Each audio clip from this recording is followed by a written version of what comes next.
Well, hello, everybody. Welcome to another episode of Doctors Living Deliberately. We are excited to have you join us today. And I thought it would be nice to talk about something now that we've gotten a couple weeks into 2024. But before we jump into that, I want to welcome my co host, Dr. Michael Hersh. How are you doing? Hey everyone, I'm doing great. Thanks. That's it. Excited to be here. Okay, there we go. That's more like it. You're excited to be here. Of course, you're excited to see me, right? Always. Always. So, what I wanted to talk about, like I mentioned, since we're a couple weeks into January, is to maybe consider or reflect on some of the things that might have come up for you over these past couple of weeks where you just had to kind of give in. Like, so what am I talking about? I'm talking about like urges that we have. Maybe it's around what we're eating, what we're drinking, what we're doing. But have you found yourself making a commitment to yourself? Maybe it had to do with the goals that we talked about. Like, I'm going to start working towards losing weight. I'm going to start working towards eating healthier, whatever goals that you made for yourself for this year. And then realize that these damn urges keep coming up that are pulling you away from doing that. So tell me where that's coming up for you. So one of my goals for 2024 is to spend less time on my phone when I'm around my family, right? And it's amazing how addictive our phones are because I just constantly have this urge to check my phone. And so I have tried to come up with different strategies so that it makes it more challenging for me to check my phone. But the urge is there. And I'm always like, I like need a fix. I need to check my phone. Is there a notification? So I think that's one of the biggest things for me that I have been trying to overcome in terms of urges. Yeah. And the thing is, these urges, they're like, what is an urge exactly? They're these intense desires that we have that are really generated by our thoughts, right? But we may not be aware of the fact that they're coming from what we're thinking.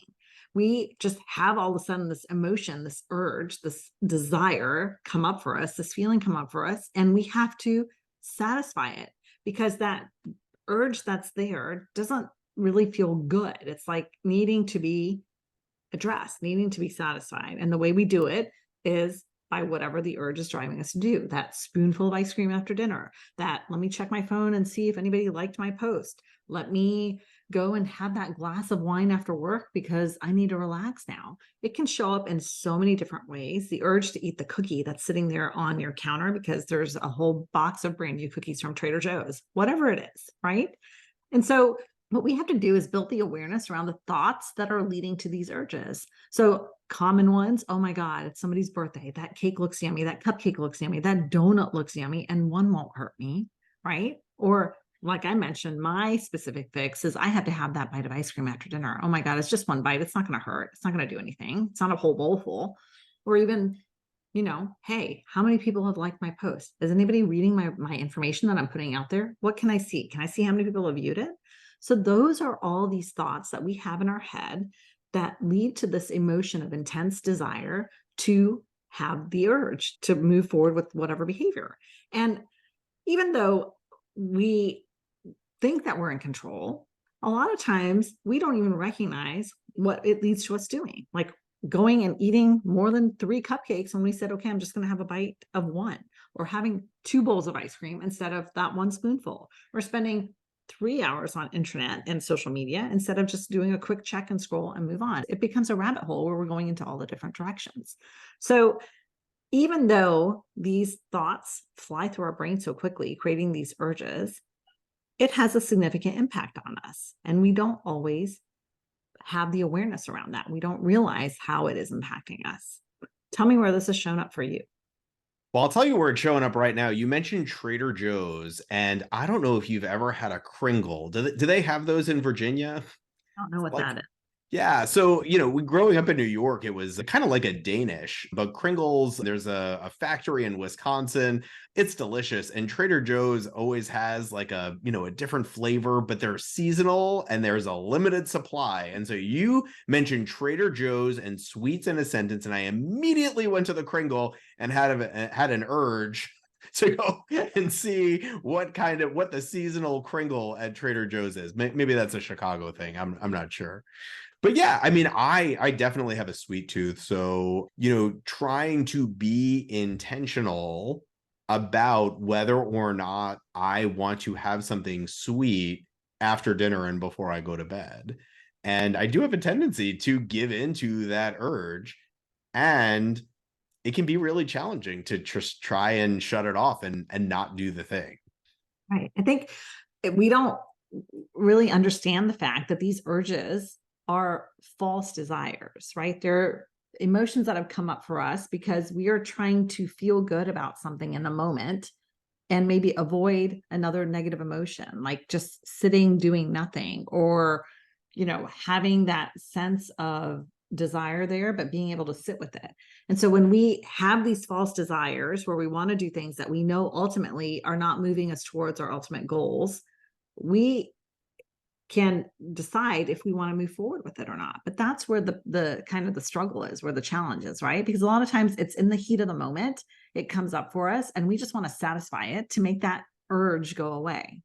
So how do we work through it instead without giving into it?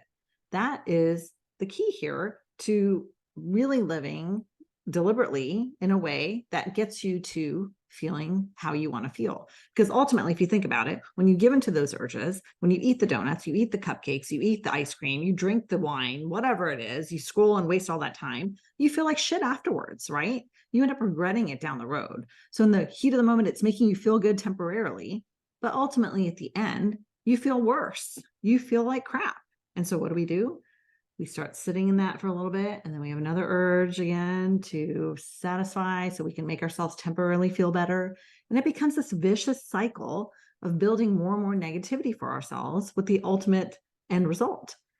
So why does this happen? Like, why can't we give ourselves the ability to have the urge and just sit with it? And I think it really goes back to the fact that humans don't like to not feel good. They don't like to feel uncomfortable. And so what I really have found to work is letting ourselves just sit there and be present with the urge, right? We're not giving into it. We're not resisting it, because when we resist it, we push it away. Okay, that urge is there for that ice cream. I'm going to push it away and go away and go distract myself. All we're doing is making it stronger. So can you just sit there when the urge comes up to get that spoonful or drink that wine and just say, okay, I see this urge. I know in the long run, it's not going to get me where I want to be. And I'm just going to be present with it for a moment. I'm going to feel uncomfortable and just sit here and kind of yuck it out.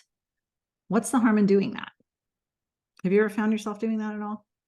Oh, for sure. Right. And I just want to highlight one thing that you were just saying, right? So a lot of people try to strong arm getting through these urges, right? They think if I can just like have enough willpower to not eat the thing, then eventually it's going to go away.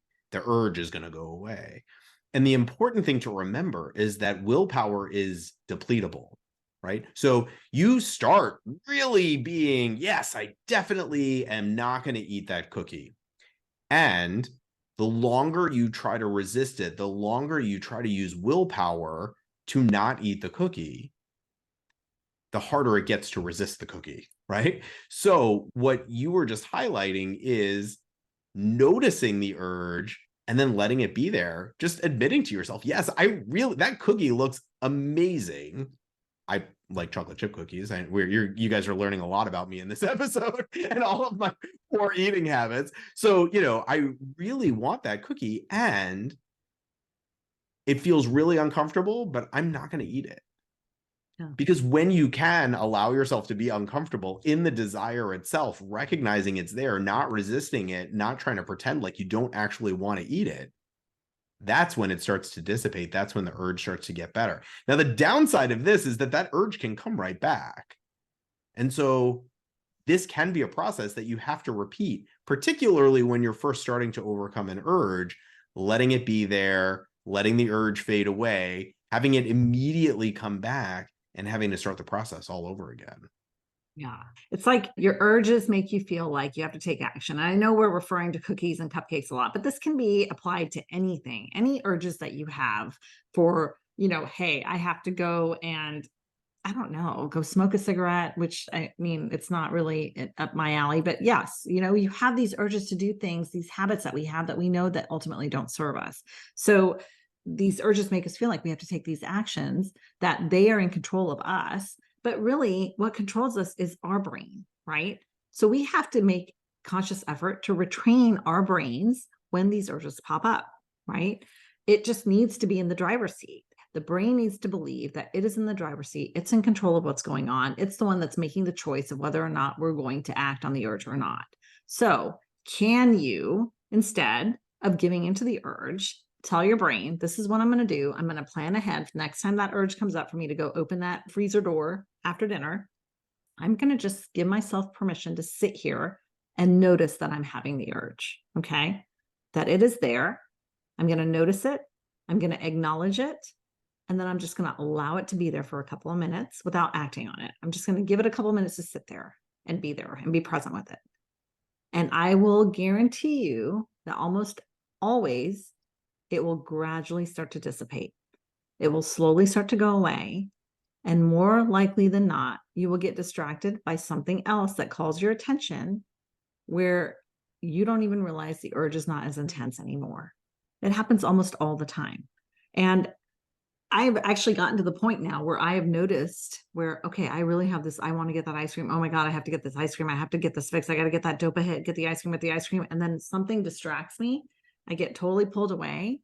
And then an hour and a half later, I was like, that was so funny. It was like so intense that I needed that ice cream and I got pulled away and it's gone now completely. So we need to put our brains back in control here of what we're going to do when those urges come on. And that's how we retain and regain our power, right? Yeah. So how do you recommend, right? So you've mentioned that these habits, these urges can come back over and over again. And if you're looking for an example that isn't food, you can talk about my checking LinkedIn urge, which, by the way, for all the doctors out there who don't think that LinkedIn is for doctors, there's a great physician community on LinkedIn.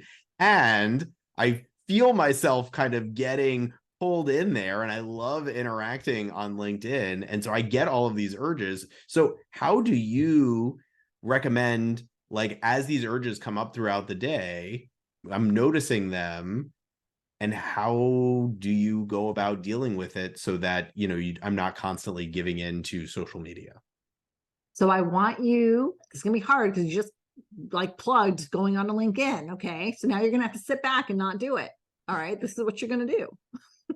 You are going to notice how many urges you have to go hop on LinkedIn quickly, and then count how often you can just allow them to be there without giving in, right? It's not going to be easy.